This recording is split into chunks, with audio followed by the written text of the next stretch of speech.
Hello everyone, I hope you are doing well. Today we'll talk about how to fix or how to solve the problem of American Airlines weekly on settings. In this page we click on apps, default apps, app settings. In this window we will click on American Airlines and you will enter. Then we click on first stop and we click OK. Here you will enter to the window of storage.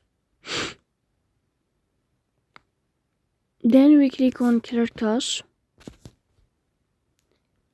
In the end you will turn off your phone and you will restart your phone again to fix that problem.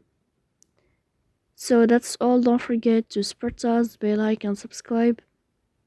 See you next time and thank you for your watching and your attention.